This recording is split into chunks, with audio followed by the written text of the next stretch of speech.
the Caitlin Clark injury, that exposed the darkest secret. They said Caitlin Clark would save the WNBA, but no one warned her she'd have to survive at first. From the moment Caitlin Clark stepped onto a WNBA court, it wasn't just about basketball. It was about expectation, economics, and a league trying to prove itself on a national stage. Clark wasn't just a rookie.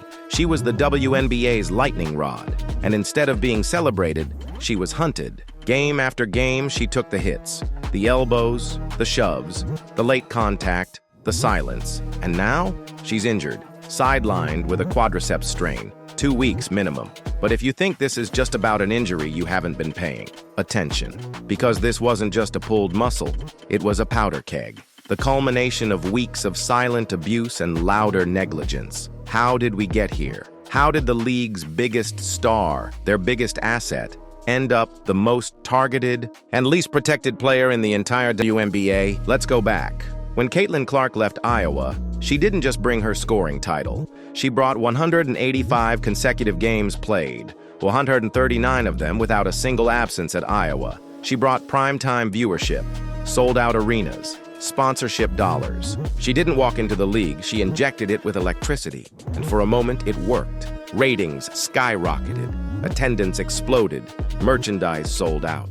The WNBA had never looked so alive, but then something happened. The respect didn't follow. The referees didn't whistle. The league didn't protect. Instead of a red carpet, Clark got blindsided by opponents and by the officials tasked with keeping the game fair. From opening night, the signs were clear. Clark wasn't just getting physical play, she was getting targeted. Elbows to the ribs, bodies thrown at her legs, off-ball hacks, hard fouls, and somehow none of it merited a whistle. And then came the injury, a routine play, a nudge here, a no call there. And suddenly, Caitlin Clark was clutching her leg, left quadriceps strain, 2 weeks out. The WNBA's star benched, not because she couldn't handle the contact, but because the people paid to enforce the rules didn't. Fans were furious. Coaches were furious. Stephanie White, Clark's head coach, sounded off. "I thought she got fouled. It's pretty egregious what's been happening to us the last few games." It wasn't paranoia, it was a pattern, and behind that pattern, a broken system. The referees calling WNBA games aren't seasoned NBA vets. They're not long-time college officials. In many cases, they're plucked from high school leagues. No, seriously, high school. Some refs are stepping straight from weekend gyms into the highest stakes women's basketball games in the world, and it shows. But here's the twist. Even these underqualified refs aren't calling the games based on instinct. They're calling based on instruction from a committee of stakeholders, coaches, and executives dictating how physical the game should be. You heard that right. The league's officiating isn't just bad, it's manipulated. Referees are reportedly given guidance on what kind of play to let go, what kind of calls to prioritize, and what the league wants the style of play to look like. And Caitlin Clark? She disrupts that style. Her game is fast, clean, precise. It doesn't mesh with the slow, bruising tempo that benefits certain teams. So what happens? She gets roughed up. And instead of adjusting to protect their star, the league lets it happen. Because it's not just about the game, it's about control. When Clark and Sophie Cunningham approached the refs during a game to ask for an explanation, they got stonewalled, literally turned backs. No response, just silence. It felt less like incompetence and more like indifference, or worse, intent. And then it blew up. Fans across the country started clipping moments, posting receipts. Clark taking hits and not getting calls. Other stars getting brushed and earning instant whistles. The difference? Clark's spotlight. Her presence threatens the old guard, so she gets treated differently. But it's not just Clark. Brittany Griner, mid-interview, stormed off to yell at the referees. Coaches from multiple teams have gone on record calling out the bias. And when people say, these are just new fans who don't get it, they're missing the point. This isn't about adjusting to physicality. It's about inconsistent officiating. It's about fairness, or the lack of it. One of the most outrageous moments came during a Fever versus Liberty game. Clark drove to the rim. Natasha Cloud hammered her. Replay showed clear contact, but no whistle. Meanwhile, a phantom foul on Lexi Hull sent the Liberty to the line for the game-winning free throws. And guess what? Clark's coach tried to challenge it, but under league rules, she couldn't. Why? Because she had a reset timeout, not a full timeout.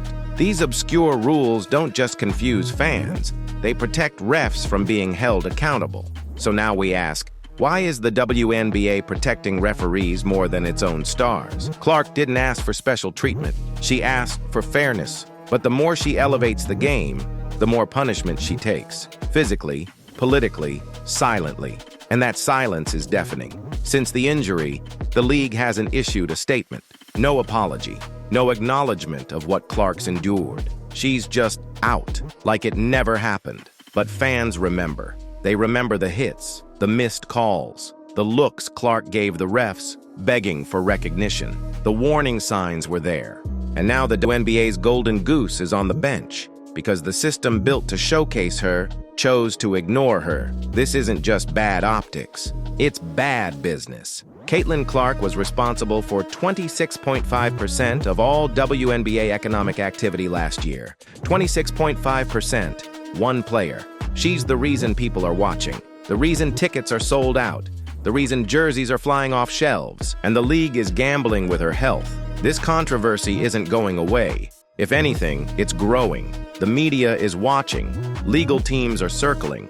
Whispers of lawsuits are turning into conversations because if the league doesn't change, someone else will force it to. And here's the final blow. This isn't just about Caitlin Clark.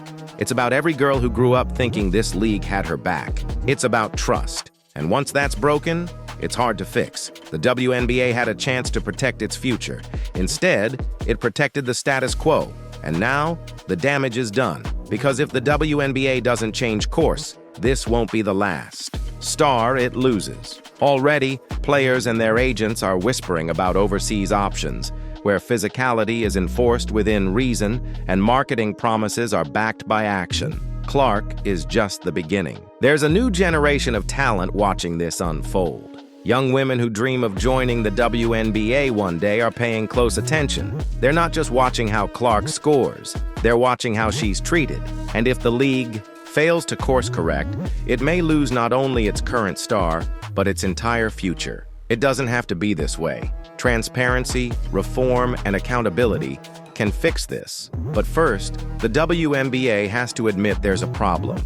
Not just with referees, but with the priorities of those pulling the strings. Because when your most valuable player gets injured, ignored, and disrespected, and the response is silence, you don't just lose a game, you lose credibility. And that's a price the WNBA cannot afford to pay. So ask yourself, is the league you love willing to fight for fairness? Or are they too afraid to admit they've failed the one person who gave them a second chance? Don't let the silence win. Comment, speak out, demand better, protect Caitlin Clark, protect the game. So here's the question. No one at league headquarters wants to answer, how do you protect a league from collapsing when the system you built is the one swinging the hammer? Comment, protect CC if you're with us. Like, subscribe, and turn on notifications. Because the truth is just getting started are backed by action. Clark is just the beginning.